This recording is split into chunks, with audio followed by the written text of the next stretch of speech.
Everybody comfortable? Yes. Yeah, wonderful. Just wanted to start off by reminding our audience here, if you do have any questions, please do feel free to text them so we can address them throughout this discussion. So thank you for being here today. Thank you for sharing your perspective. Thank you for sharing your experience. Lots to talk about. Let's start by framing the issue here. Things are changing rapidly from a supply chain perspective, or in some cases, maybe not rapidly enough. But what exactly is the present state of the supply chain affecting both the hotel sector, and then we'll actually speak a little bit about the airline sector. Robert, you okay to kick us off?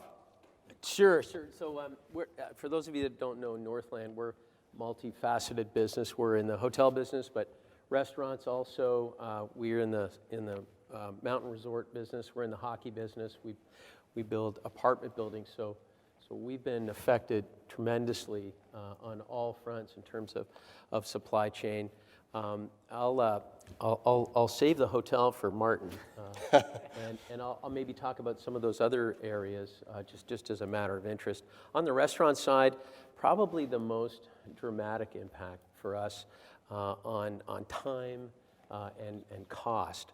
We're finding now that between 5 and 10% of every order for a restaurant is shorted. The normal amount is about 1%. So 10 times the normal amount of shorts. Sometimes with no replacements, up to 5% with no replacements. It's just, oh hey, we don't have it, which makes that really difficult for us. So we've had to be super creative. I'm getting one of those calls that says that I'm going to be arrested. No, I'm going to be arrested if I don't call and pay my taxes. I get 5 a day. I don't know about you. So really challenging situation on the restaurant side, and we're having to be super creative, to work around that. On the cost side, the demand for something like vegetable is the highest volume food item out there. We have this supply chain issue, but we also have a terrible crop in the canola fields this year. So those two things combined have driven the price of canola oil from $22 a pail to $50 a pail, which and we go through more of that than anything. So terribly tricky on the restaurant side. We've had to increase pricing in order to try and absorb some of that increase and pass that on to our restaurant patrons. But we've really had no choice.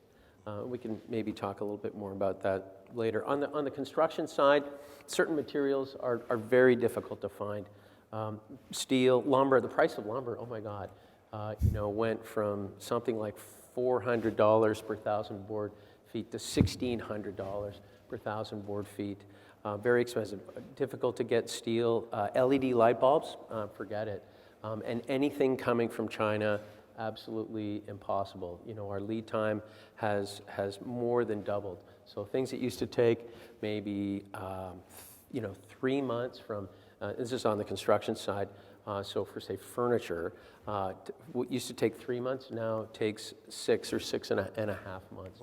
So just really tricky for us,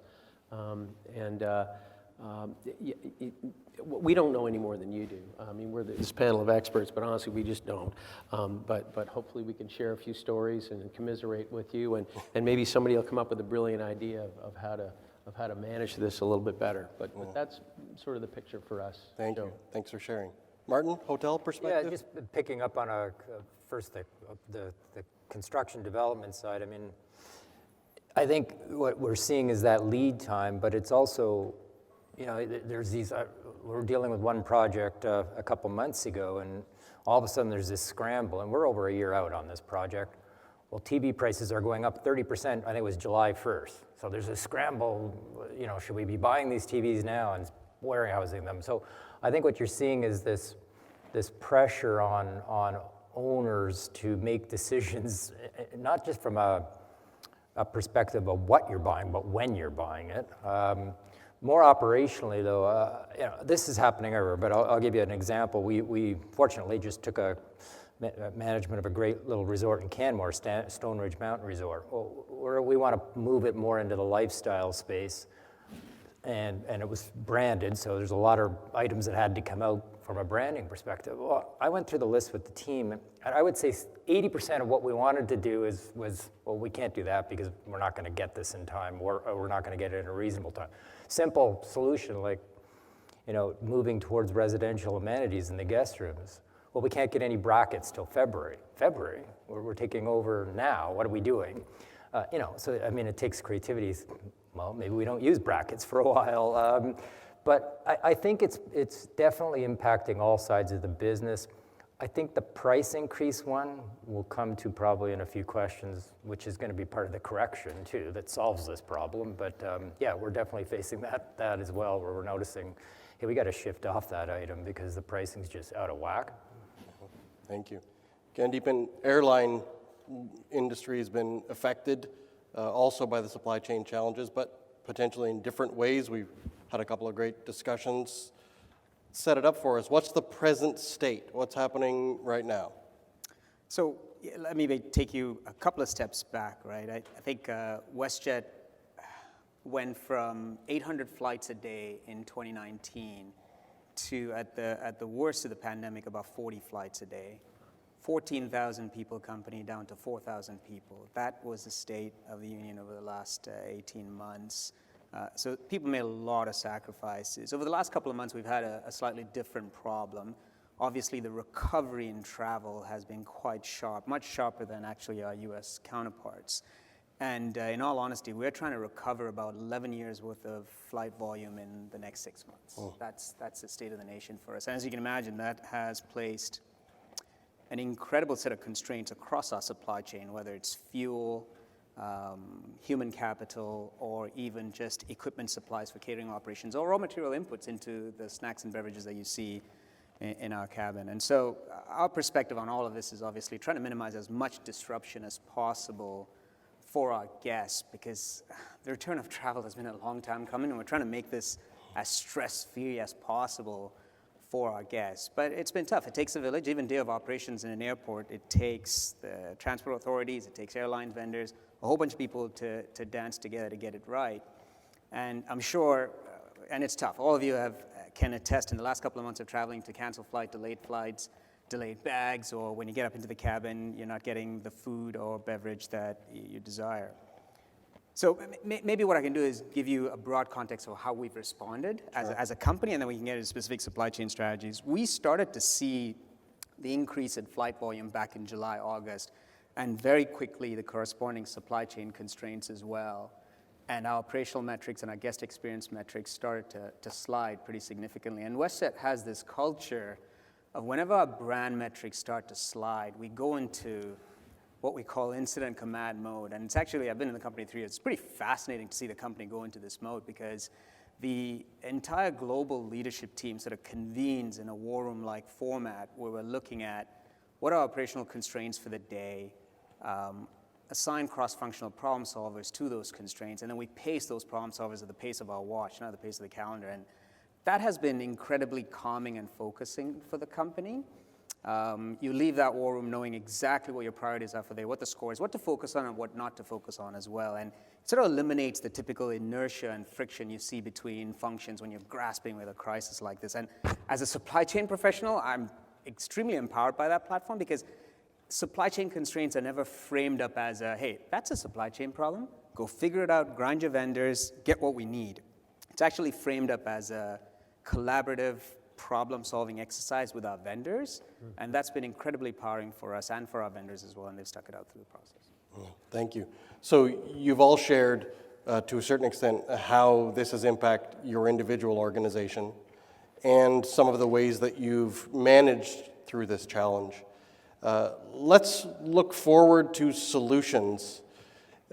Is there the potential for systemic solution to the present supply chain challenges, or is this really going to be a matter of companies figuring it out one at a time? Well, I can go. I'm happy to go first. I think it's a combo of both. It's not going to systemically. There's no indication this is going to stop tomorrow. So I think we're in this for a while. I do think systemically, as I referenced, we're seeing inflation.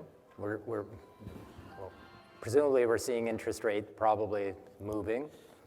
That's all part of supply and demand. So I do think there's going to be some leveling off. I'll preface that by saying, if we don't have another huge wave that disrupts everything again, there's always these macro factors that none of us can predict. But if things start to go in the path that we seem to be going on, I think this discussion will be very different in a year. I think the underlying factor that we'll probably get to here is the human capital issue. We'll still be creating some of this problem. A lot of the other parts of it will have, through free markets, solved themselves. But I do think, first of all, we can't sit here for a year waiting for that to happen. So it's flexibility. To be honest with you, I feel very lucky sometimes that we can sort of pivot in a hurry on a lot of things. Now, we do, obviously we got to respect brand standards, but brands have been working with us very well on trying to make sure that, we're not stuck on this bottle of water. And the other part of it's from internally, I think we forgot how to do business in some ways. I remember when I was first started on this, your inventories were there, your par levels were there, and it was looked at, not monthly, more than monthly. A lot of us stopped doing that. And then, so what do you get there? I get these panicked phone calls, we have no linen. Well, what do you mean you have no linen? Well, COVID obviously set that up. But now we've got to move past that. I had a coffee with the GM of this property. He was telling this property actually did really well through the summer for a bunch of good reasons, and kudos to Paul Canning and the team for doing a great job on this conference. But they actually stocked up on things that they thought over the summer, and sure enough, they nailed it on some of them that, this was, whether it's soap. I have hotels running out of soap. Well, they stocked up on soap so that wouldn't happen. I'm not sure we can all stock up, but we sure as heck got to get back to basics of having reasonable inventory so the first time you have a sold-out night in a hotel, everybody's not panicking. So some of this we can solve internally. Some of it, I think, over the next little while will systemically also get solved.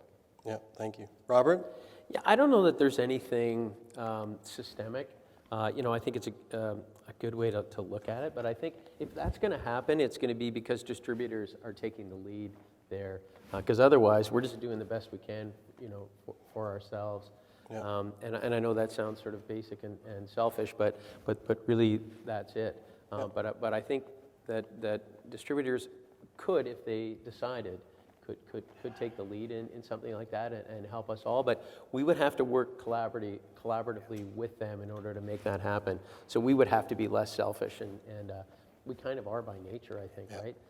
So that I think it's a great question, because I think that could be a very good solution. I'm just not confident that it's going to happen. Yeah. But great question. Yeah. Let me take a perspective on that, because I think there's systemic approaches to consider. If you think about supply chains in general, they're typically founded on cost and efficiency optimization. And I think what we know about external shocks like the pandemic is they have this uncanny and profound way of exploring all the vulnerabilities you can think of with the system. And by the way, external shocks, I personally believe, are here to stay. If you read what the Global McKinsey Institute says, an external shock that lasts a month happens every 3 years. An external shock that lasts more than a couple of months happens every 5 years. So if it's not a pandemic, it's a cyber attack, it's a trade war, these things are continuing to happen, and some are unpredictable, some are not. When I think about the systemic issue, I think it's the opacity of our supply chains, not necessarily the complexity of it, but the opaqueness of it that's driving a lot of the challenges that we're seeing. If you talk to most companies today, they can probably articulate their tier 1 suppliers really well, maybe some of their high-spend tier 2, but if you ask them to pierce the veil beyond that to who the distributors, the vendors, the manufacturers, and the folks behind that, they'll be hard-pressed to. And for the folks who actually do the due diligence of taking out their bill of materials and map everything out, it's a static exercise because things change so dramatically. And so if the disconnectedness of your supply chain is the issue, then I think the solution is an investment in technology. And so imagine a world where you've got your customers, your vendors, your distributors, your supply chain partners, all connected via a digital thread where you are contributing information, inventory levels, and whatever aggregate anonymized information you can connect to sort of create that digital twin of your supply chain model That is, in essence, the next best thing we can do to avoid these shocks in the future. And by the way, this is not utopian technology. This exists today, but we all have to sort of step away from our islanded spreadsheets and access databases and actually plug in.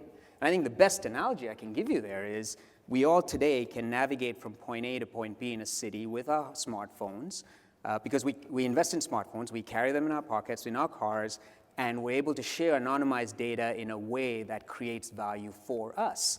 I think that same principle can be applied to navigate supply chain issues and sort of navigate the next set of external shocks. But it does require leadership mindsets to change, right? Leaders, supply chain technology is in front and center to a lot of leaders. You have to really embrace that. You have to understand its impact on other companies.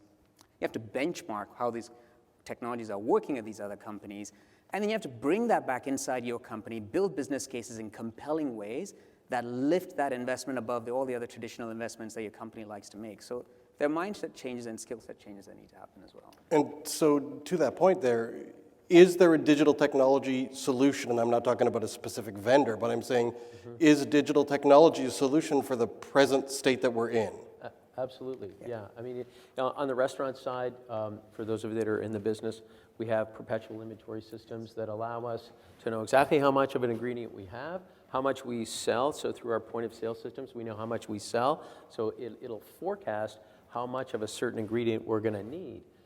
So we use that technology to our advantage, and we also share that with our suppliers, our distributors. The problem is that there just isn't enough stuff right now, and so I mean, I don't know. We're going to get to the question of how long is this going to take. I don't know what it's going to take, but we'll get to a point where we're recovered from this, and then I think going forward, we can all work together using that kind of technology in conjunction with our distributors to make sure that we don't have this kind of a crisis in the future. And certainly on our side, with our restaurant brands, we've made and are continuing to make that investment. Thank you. Not to be a contrarian, but I will. Oh, go ahead. You know, I think technology, as it's in my career, I've seen it proven to be. It's a great enabler, supporter. It's not the solution, though. And you know, I think you can have the best technology in the world, but if the truck driver isn't going to drive the bread to your hotel, good luck with the technology. Now, maybe it is a bit utopian still that the truck will drive itself, but that's coming. I get that, but that isn't going to be our solution in the next little bit. So I think the underlying issue, I mean, Greg was just referencing, like, well, if there's no coders to write that software for that, that's also the issue. Like, we're not the only ones dealing with it. The underlying issue, though, that will continue this problem is the human capital issue.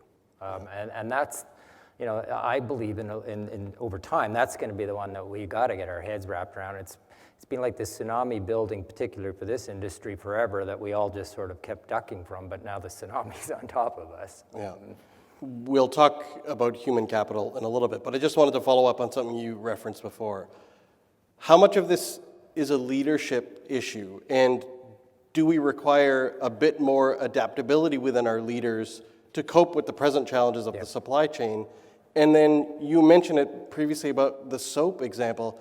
How does adaptability and flexibility impact brand standards when you're trying to really create a consistent experience? Well, the brand standards, look, they're there, but again, I'm going to say our interactions, the brands get it. They're not, so that isn't actually, it's the supply. So, the brands can flex, but if there's nothing to flex to easily, that doesn't solve the problem. I do think the one, though, you referenced, I've had a couple scenarios, and I'm not going to pick out any of my hotels, but where you do sort of scratch your head and go, okay, there's no soap to wash your hands in the bathroom. Right. And you've just got to pivot. I mean, we've been somewhat, I think, so entrenched with, okay, you just plop your order in, whatever comes, you put here, here, and here. And that's the power of brands. But on the other hand, if the soap doesn't come, you got to do something. And most people, I think, are pivoting off that, but I do think there's a leadership, and I take responsibility for this too, is we've got to have our people thinking what do I do? And someone I was talking to said there also seems to be sometimes sort of a lack of urgency. Well, it'll come in a month. A month? We can't wait a month. So I think there's some things from a leadership perspective we have to start instilling in our people to give them the confidence to solve these problems and support them in solving these problems. Right. Yeah, I would agree on the brand standard side of things, and we're lucky because we control our brands and we don't have any franchisees, so we can kind of do whatever we want. And thankfully, because in this situation, we've had to modify brand standards on the fly, and it's the same situation. We found that so Starbucks coffee is an in-room coffee brand standard in our hotels. And our supplier just said to us, oh, yeah, so for Ontario and Quebec, we just don't have any. So the whole Starbucks experience goes out the window, and you get the best coffee you can possibly find today. And that's what we've had to do. TVs, linen, PTACs, all of those things have been impossible to find. So, if your brand standard is a 47-inch flat screen, if you can find something within a few inches of that, that's what you're buying. Because the guest doesn't really matter, doesn't really care about those few inches, I don't think. Half the time I can't see the whole thing anyway because it's so big.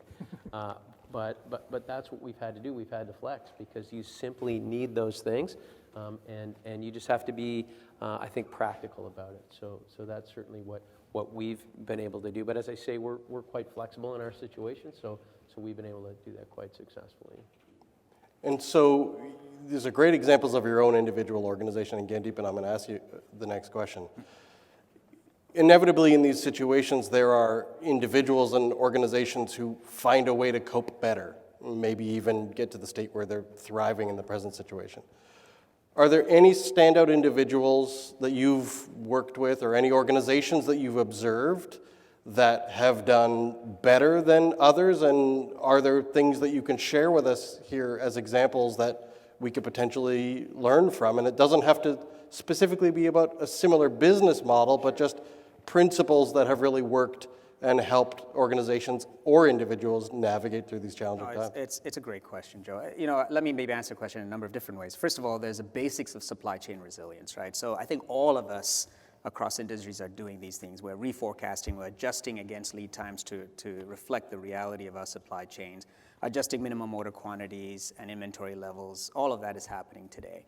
On top of that, we're looking at across our product lines where there are opportunities for supply chain breaks and where there's opportunities for alternate products to replace them in the event of a supply chain break, because at the end of the day, the goal is to mitigate the impact on the customer. And then finally, we're taking the opportunity to sort of look at where is there product complexity in our organization? How can we, and where we're really not getting rewarded for that, and what the pandemic has done is given us a sharp eye for that. Let's extract that complexity, let's extract some cost, and maybe put some pressure relief on the supply chain. So I think most companies are doing that really well. There are companies who are doing that, plus leveraging technology. I mean, if you look at the consumer products giant, Procter & Gamble, for example, they have an enterprise-wide control tower that looks at their entire supply chain, feeding them in real-time data, and are able to really map out scenarios to optimize in the event of external shocks. There's a bunch of companies doing that. WestJet has just started to invest in those kinds of technologies. But when I think about the companies that have come out of this really well, I think it actually goes beyond supply chain resilience, honestly. I see three sort of general themes. One is they were quick off the mark, they cut costs smartly, and they retrenched around their core business while parking some of their longer-term strategies in the back burner. Second, they really took the time to empathize with their customers.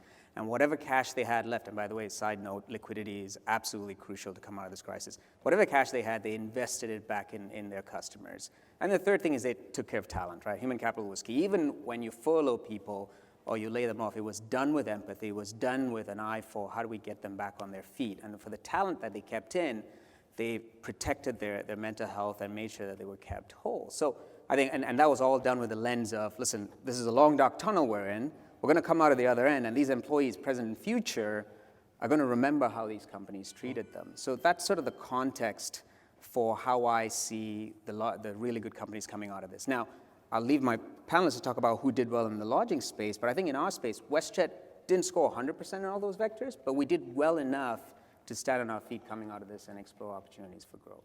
No, thanks. Great perspectives. Yeah, I agree. I think WestJet did a fantastic job of survival during the pandemic. You know, not accepting any government handouts and treating your people well. I think you stand out. I don't know how well you done on the supply chain side. I don't have any examples in our space of anyone that did better than anyone. I think, you know, there may be individual examples, like Martin pointed out, that this hotel had the foresight to order, you know, extra amenities and so on. I think those people probably did a bit better. We didn't, so shame on us. I think it was the ability to have the foresight. I'd say one supplier of ours had the foresight. So Kraft really stood out from a lot of the providers that we have because they just said, we know this is coming back. We're going to produce 9 weeks of inventory for 2019 pace, and we're going to be ready when it comes back. And thank goodness they did. But unfortunately, many didn't. Many couldn't. Yeah. But they certainly could and did, and really stand out as one supplier that had the foresight. And I think it's really about time more than anything. And so if you think about it early enough and plan for it, you can do better. But I in terms of our space, I can't really think of anyone that's done better. Yeah, I would just agree. I can't think of, like, there's one-off properties definitely that did better, to your comment.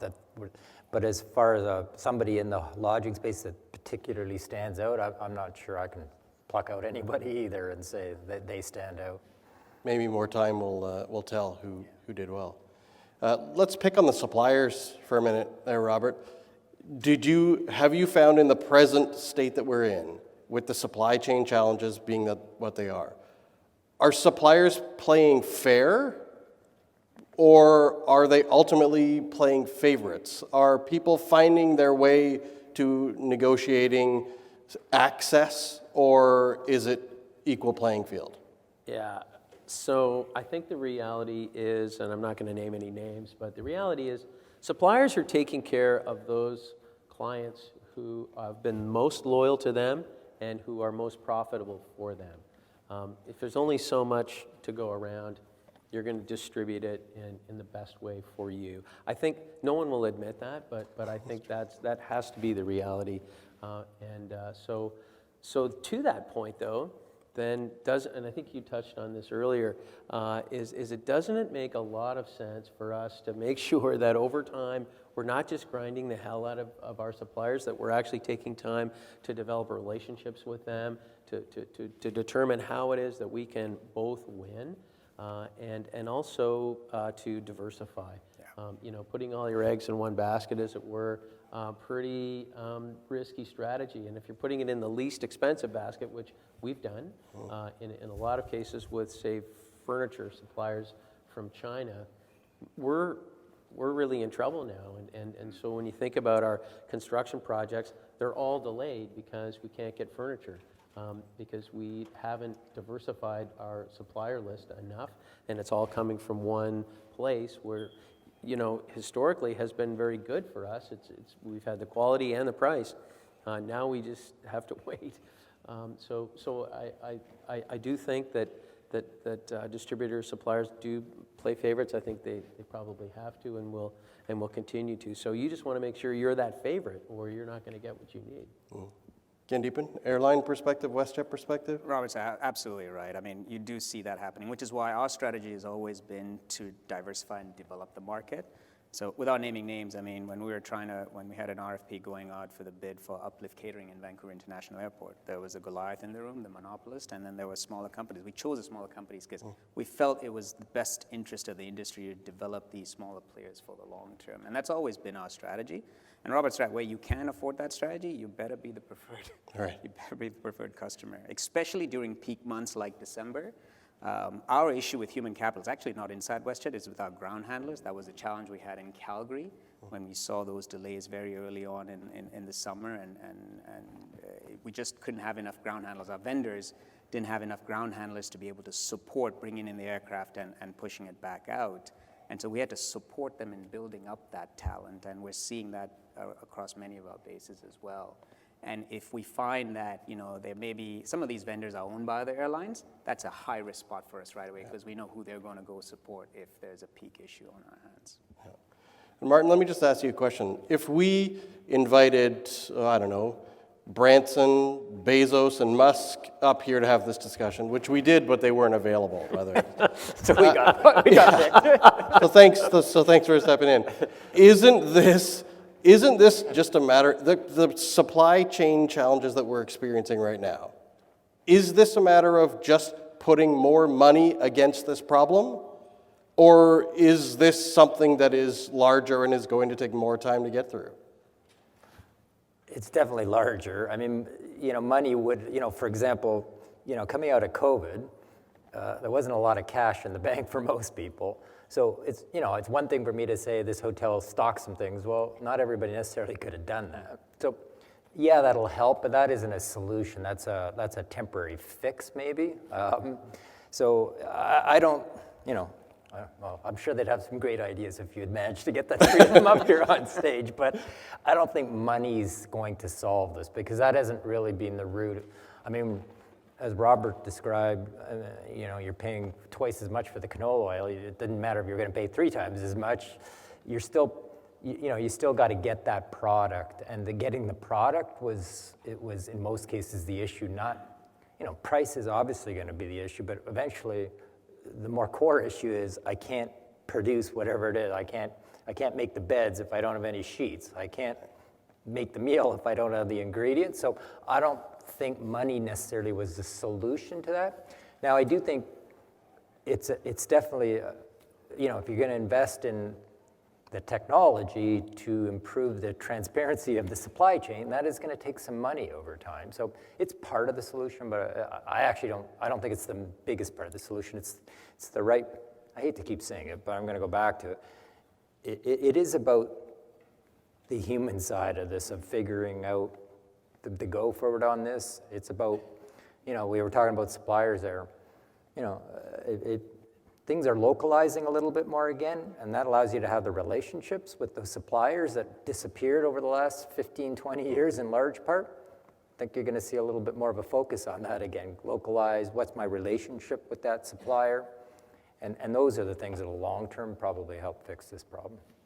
So let's transition to the human capital discussion for a second because it's such a relevant issue.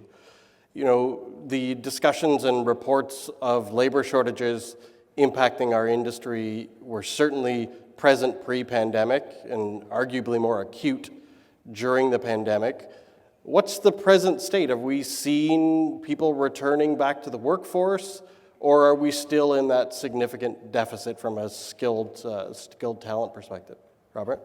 Well, we, across Northland, sadly, had to lay off 8,000 people in about a week's time, which I have to say was the saddest thing that I've ever done in my career, and the hardest thing for sure, because we're in this business, all of us, because we love people, right? And it's such a people-intensive industry, and we're in it generally because we love people, we want to make them happy, and laying them off is the hardest thing you can possibly do. And then all of a sudden we needed them back, especially on the restaurant side. So most of our restaurants were either closed or only doing takeout and delivery for better part of a year, especially in Ontario. And then all of a sudden they said, okay, we're open. And okay, we're open is fine for the government to say, but on the practical side, it's nearly impossible. Hugely labor intensive. You need all these ingredients that we talked about regarding the supply chain. Getting back those people that we had to lay off was very, very challenging. And I think we're all going through that now. And I know that reality affected the supply chain, but particularly on the labor side, made it very difficult for us to operate fully during that kind of 0 to 100 acceleration. I think we all felt to a degree that CERB encouraged people, especially in our industry, and we talked a minute ago about throwing money at an issue. We're seeing that happening now, that I think in desperation, many employers are starting to offer kind of crazy wages, signing bonuses, things like that to try and attract people, which in the end I hope is temporary. You said temporary on the money side, I hope it is. Because our business model just doesn't support that. we would have to charge far more per night to have guests stay with us to support a model that changes dramatically on the wage side. But that is absolutely what's happening. I think, though, that we thought we were going to see some relief when CERB was over, and I think it was the 24th of October or something like that. And we have seen some people come back. I think that was reality, but honestly, it's not the whole answer. I'm sure you all still need people, and they haven't all rushed back because I think there's been a change, a shift, sadly, away from our industry. I think by laying off, I'll just talk about us. By laying off 8,000 people, we had an unintended consequence of that. I think we communicated to people that you're not as important to us as saving our business, and that is true. But that's a terrible message to communicate. And so I think people have, to a degree, lost confidence in our industry as a place to spend your career. I think when you look at the enrollment levels of schools that are teaching, training people in hospitality, that is reflected there. And I think the onus is on us, and this is going to be a long-term thing, to restore people's confidence in hospitality and tourism as a place to have a really great career, because we've lost trust to a degree, because people have just found other things to do and they've found happiness there. So we have to win back their hearts and minds over time, and that's going to be a long process. But I have to say, I've loved my career in hospitality. I've absolutely loved it for so many reasons. So I think other people will too, but we have to give them the confidence to come back and restore the trust in us that we're going to take care of them through thick and thin. Thank you. Martin, your perspective? Yeah, I think you hit it home for me, Robert, there, what I think, and I hope this happens. I've been involved in a few initial discussions that give me hope, but I'm not actually seeing the action yet. This is the number one issue for the industry going forward. I mean, COVID was like getting in the ring with Mike Tyson.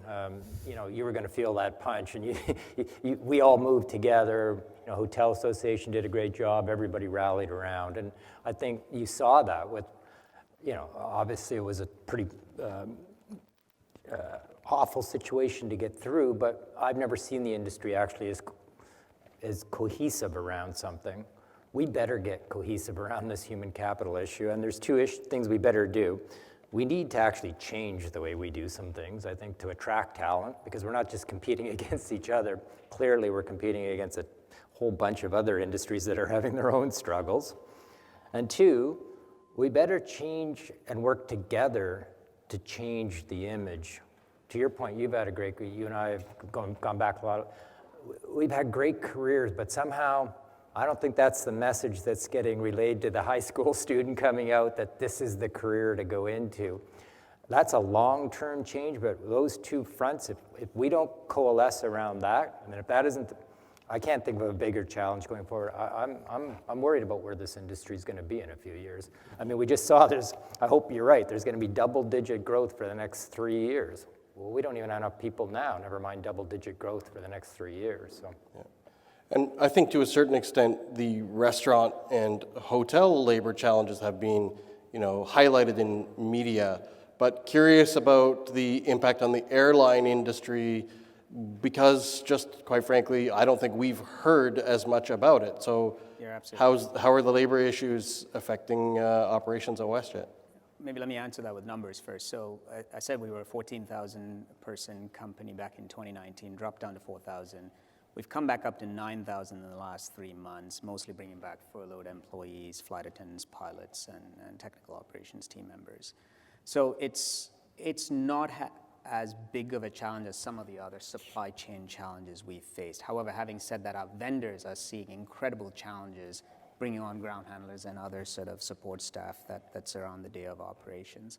I think, and I agree with Marty and Bob on this, is that from our perspective, we're going to do what's within our control with respect to this human capital issue. And so I think WestJet's perspective is we're going to create the most attractive space for WestJetters to come in and work. 4 years ago, if you told me, listen, let's hire people from anywhere in Canada to work for WestJet from where they live, we would have said absolutely not. That's our go-to move right now to get talent from all over the world. And we're going to build a place that's thriving. We're going to fiercely protect their mental health. We're going to make sure that if they have personal and professional ambitions, we're going to find those pathways for them inside WestJet.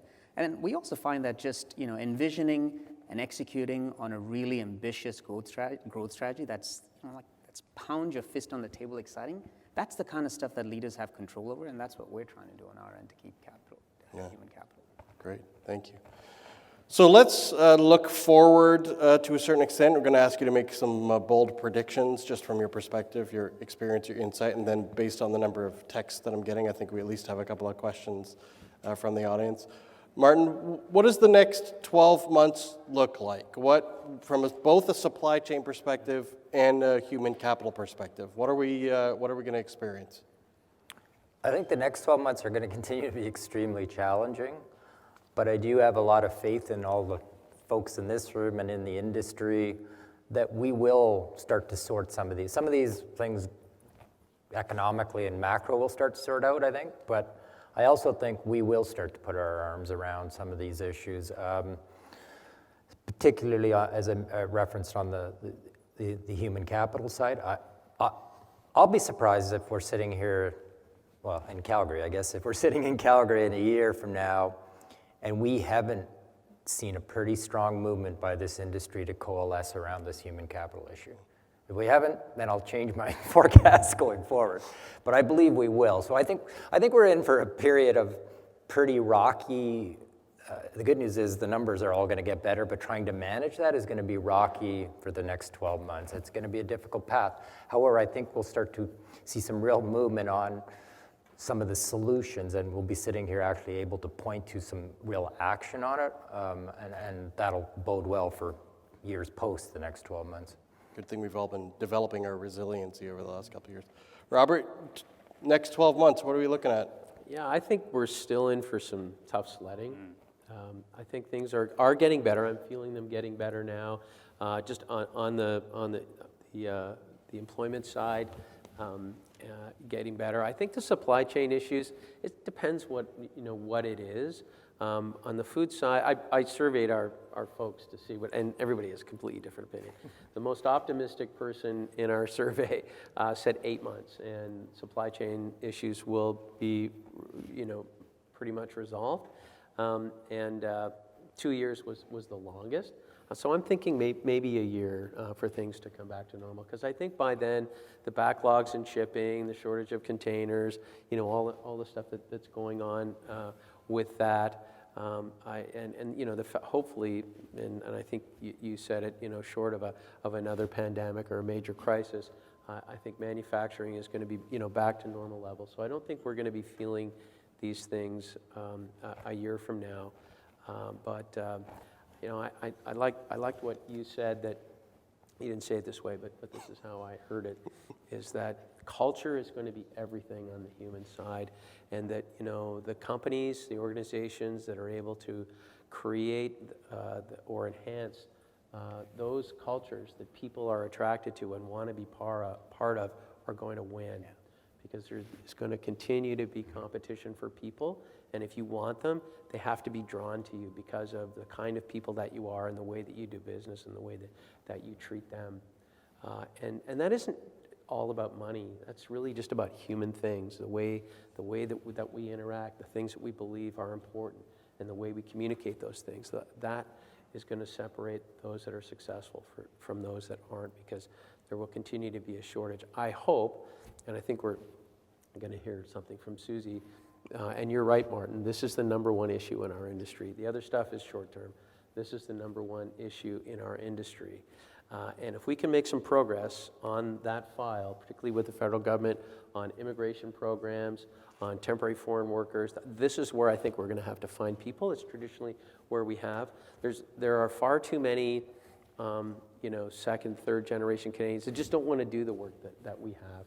It's like, well, I don't clean toilets. I'm going to stay at home and collect unemployment instead of doing that. So we need solutions that are reasonable and make sense, but they are going to take time. And in the meantime, we're competing for those few great people that are out there. So culture is everything. Thank you.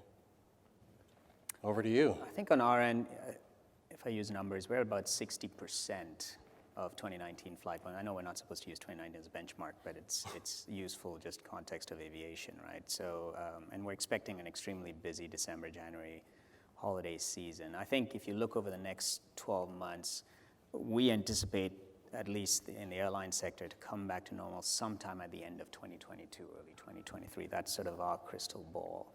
From a supply chain perspective, our biggest concern, or at least the one that makes me lose sleep at night, is fuel costs. We've seen a 118% increase in jet fuel costs over the last 12 months, and that can easily send operational metrics sideways, so that's a key concern for us. So those are sort of two benchmarks that I can share. Thank you. Last formal question, and then we'll get some questions from the audience. Martin, you referenced, and I tend to agree, that it does seem that we've pulled together really well as an industry in this crisis. Is there more we can do to foster collaboration, or are we still in a highly competitive cycle? We're always going to be highly competitive. But I do think, when you look at talent, which obviously I'm focused on, it's the old pie. We got to get the pie bigger before we fight over who gets what piece of the pie. I do agree with Robert. Ultimately, the organizations that have the clear purpose and the right culture are going to grab a bigger piece of the pie, but that's just inherent. I think there's a great opportunity for this industry to carry on what we've done over the last little bit to tackle that together. And doesn't matter whether you're running a small hotel in Whitecourt, Alberta, or you're running a hotel downtown Vancouver. To a certain degree, we're all facing that challenge, and I think it's something that we will unite over as an industry. Great. Robert? Yeah, I would agree. I don't really have anything to add. I mean, clearly we are all competitive, and when it comes right down to I'm going to eat your lunch. You can't, but I'm going to do it in a nice way. And I think by nature we're all pretty competitive, or we wouldn't be at this. But I do think particularly the labor issue. I agree with Martin. It's bigger than all of us, and we're all going to have to work together to bring people back to a point where they're saying, I want a career in hospitality and tourism because it's going to be really fun. I'm probably not going to get rich, but I'm going to have a great life. And I think that can only be done collectively. We're going to need some help from the government on certain fronts. But as an industry, you said it really well. We need to pull together to do that together. Or there are just too many other options that people have. I think in our space, competition is alive and well, and that's a good thing. But that shouldn't prevent our guests and the industry from benefiting from competitors sort of sharing the cost of expensive long-term assets because they shouldn't be duplicated in the first place. And so I'll give you an example. Most Canadian airlines and US airlines as well are part of what we call infrastructure consortia, where we share in the cost of long-term expensive assets like fuel storage, handling, and delivery at the airports, or glycol storage, handling, and delivery at the airports, right? And so this is an excellent way for us to share in costs without interfering with competition in any way, and also just enabling efficiencies and capabilities related to financing, related to expansion, and just operational synergies as well. And in fact, some of these consortia, if I remember correctly, have, over the last 15 years, have issued sort of long-term investor-grade bonds that, even through the pandemic, haven't been downgraded. So I think in the airline industry, heavy competition, but there are areas where we collaborate really well as well that has helped us survive this pandemic, actually. Great. Thank you for sharing. All right, I got a couple of questions texted in, so let's take a crack at these. And then if anybody else has questions while we're working our way through, feel free to text them to us or speak up. The hotel industry in the past has worked off the strategy of giving guests more stuff. Breakfast, more coffee choices, snacks at check-in, extra bathroom amenities, etc. Guests have come to expect these things as the cost of occupied rooms has just gone up. Now, at a time where ADR has come down, costs have gone up and supply chains have been disrupted. Is this a time or an opportunity to retrain our guests' expectations? And can this actually be a long-term shift? So, maybe. I think during the pandemic, as an industry, if we really look at things objectively, we've set the bar fairly low for ourselves. We're not delivering at the same level as we did during normal times because we couldn't. We didn't have people, we didn't have products. If you go through a complimentary breakfast line in a hotel right now, it's not a very great experience. I'm sure it is at Marriott, Don, but in some of the other places I've stayed, not really great. We're not cleaning rooms right now because people actually aren't that comfortable with it. But the real reason we're not is because we don't have the people to clean them. So right now it's okay. We're getting away with it, but we won't forever, I don't think. But now maybe is a time to reevaluate things like that. Do we simply clean stayovers in every brand every night, or do we, or do people really want that or expect that? I think these are the kinds of questions we can ask ourselves, and now is certainly the time to do it as we come out of this. It's a pretty hot topic with most of the major brands, and I'm listening because I'm curious and don't want to miss any opportunities. But we may be just forced to. I wish I had a better expression than retrain our guests, but maybe reset expectations for guests about what we can and will do. Really, really great question from whoever. Yeah, I don't know. I don't know that we'll retrain. I struggle with that word too, because you don't train people on. They decide, but I think it's making them aware sometimes and promoting what makes sense for us. So, for example, checking into this hotel. I didn't go to I checked in, used the mobile app, walked straight to my room, walked in the door. We haven't promoted that in the industry the way it needs to be promoted. So it's about looking at what makes sense, not training guests, but promoting things that work for them and work for us. And I think there's a real opportunity around that. And that does involve technology quite a bit too. Mm-hmm. Maybe I'll save the last question for you because it seems to be building off of something that you said there, because we're trying to wrap this up on time. We've got a full agenda. Energy, oil, and gas are huge inputs for the supply chains we're talking about. China has instituted rolling blackouts over the past several months because of energy shortages, forcing factories to shut down for days at a time. The cost of plastics, fertilizers, and other products, and the cost of running manufacturing plants that make them are all up significantly as a result of the increase in the cost of oil and gas. With governments around the world, including our own, discouraging investments in these resources, limiting the opportunity to increase energy supply, how will this issue in the supply chain work itself out? Easy question. If I had the answer to that question, I wouldn't be here. I think it's going to take a while to work. There are supply and demand undercurrents here that I won't get into. I think at the end of the day, what we are facing right now is not necessarily just the cost of oil or jet fuel, I should say, but just getting those jet fuels delivered to the airport so we can actually fill our planes with fuel and fly. That's the biggest supply chain challenge right now because the pipelines aren't invested in and then the trucks just aren't available for the peak in volume that we're seeing. In terms of fuel price itself, I think there's good money after bad being thrown at electrifying the entire space, including airplanes as well. There's a 40-seater prop that's actually in trial right now out there in the world. So you are seeing our industry also evolving to electrification as well. How long that takes, I don't know. But right now, our primary goal is figuring out ways to mitigate the cost impact of jet fuel increase for sure. And that includes price increases in tickets and everything else that we need to do to survive. So. Yeah. I bet. Thank you. Well, we're right at the 10:30 mark. I'm assuming Stephanie's right behind me. Thank you very much for your time. Thank you for your feedback. Wonderful to have a great discussion with you. Thank you. Thank you.